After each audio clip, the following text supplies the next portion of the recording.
क्योंकि जब तक आपका डायरेक्शन, आपकी दिशा ठीक नहीं होगी, जब तक आप चाहे जितनी मेहनत करो, जितना पैसा खर्च करो, जितना समय खर्च करो,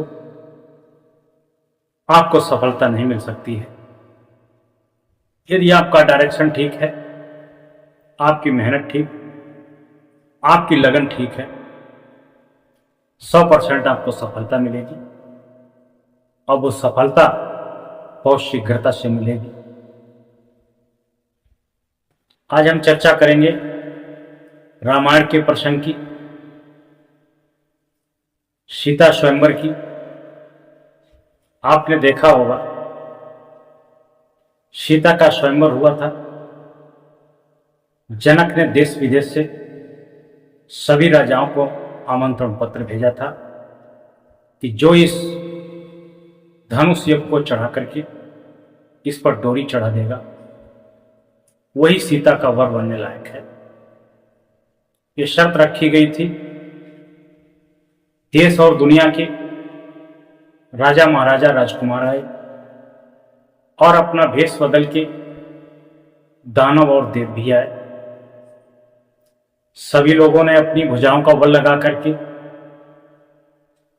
धनुष को उठाने की बात कही और पुरजोर पूरी ताकत के साथ धनुष को उठाया, लेकिन वास्तव में कोई इस धनुष को हिला भी न सका। बड़े बड़े महारथी, बड़े बड़े राजा, बड़े बड़े दानव, बड़े बड़े देव पूरी ताकत लगा करके जब हार गए तो जनक को दुख हुआ कि हमें लगता है जनक दुलारी का विवाह संभव भी नहीं है, क्योंकि कोई राजकुमार, कोई राजा ऐसा नहीं है जो हमारी शर्त को पूरा करे और जानकी को अपनी रानी बनाए। जनक क्रोधित हुए। उन्होंने राजाओं की निंदा की कि सब राजा बलहीन हो गए। उनकी बात सुनकर के लक्ष्मण जी भड़क जाते हैं। तभी राम उनको शांत करते हैं कि नहीं लक्ष्मण, धैर्य रखो, बैठो। राजा जनक पुनः माफी मांगते हैं कि मेरा कहने का उद्देश्य किसी को ठेस पहुंचाने का नहीं था, लेकिन वास्तव में देश दुनिया के राजा और राजकुमार आए, इस धनुष को नहीं हिला सके, तो मुझे अफसोस हुआ कि यह धरती वीरों से हीन है, वीरहीन है। तभी भगवान राम अपने गुरु विश्वामित्र की आज्ञा लेकर के, उनको नमन बंदन करके धनुष उठाने के लिए चलते हैं। गुरु विश्वामित्र आशीर्वाद देते हैं कि आयुष्मान भवत्। राम जी जाते हैं, धनुष की ओर देखते हैं और माता सीता की ओर देखते हैं। सीता भी राम की ओर देखती हैं और धनुष की ओर देखती है। सीता भी अपने मनि मन प्रार्थना और वंदना करती हैं कि हे देवों के देव महादेव, आपका ये धनुष है कि राम से ही टूटे। हे ब्रह्मा जी, ये राम का धनुष है, भगवान शंकर का धनुष है जो राम के हाथों से टूटे। हे विष्णु भगवान, ये धनुष हमारे राम के हाथों टूटे। हे गणेश जी, ये धनुष हमारे राम से टूटे। माता सीता सभी देवी और देवताओं का सुमरन करती है, सभी से नम्र निवेदन करती हैं कि ये धनुष अगर टूटना ही है तो श्री राम से टूटे, क्योंकि मैं उनकी अर्धांगिनी बनना चाहता हूं। और इधर श्री राम अपने गुरु की आज्ञा लेकर के, आशीर्वाद लेकर के अपने माता पिता का सुमरण करते हैं, समस्त देवी शक्तियों का सुमरण करते हैं। यह धनुष हमसे छूते ही टूट जाए नहीं तो हमारी बदनामी होगी।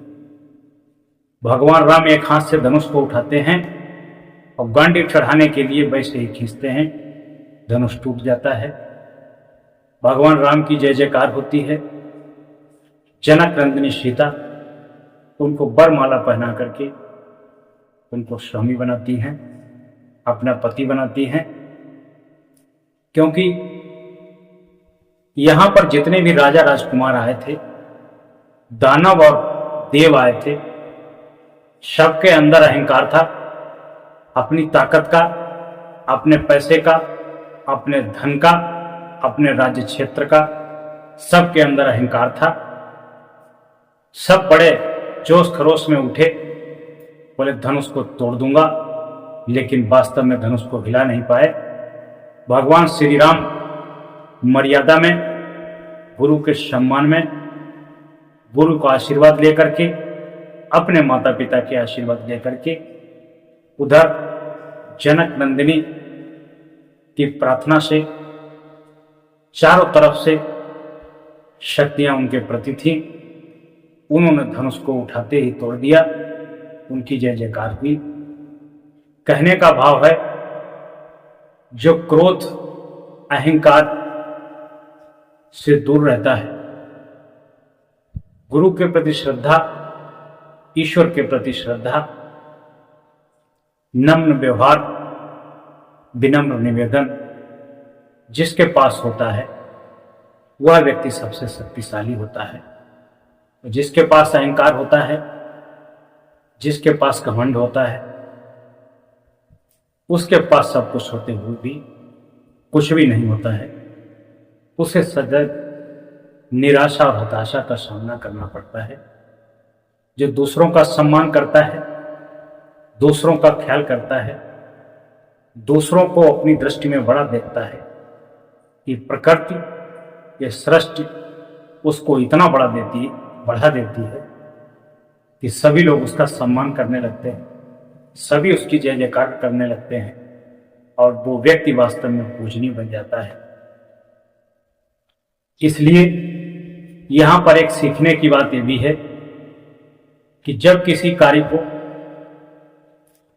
पति करने को सोच करे या पत्नी करने का विचार करे, तो पति और पत्नी दोनों मिलकर के उस कार्य के लिए एकजुट होकर के प्रार्थना करें, प्रयास करें और अपने अपने बुद्धि विवेक से उसमें नए नए आइडियाज लगाएं कि किस प्रकार से ये कार्य हो सकता है। तभी उस कार्य में सफलता मिलेगी।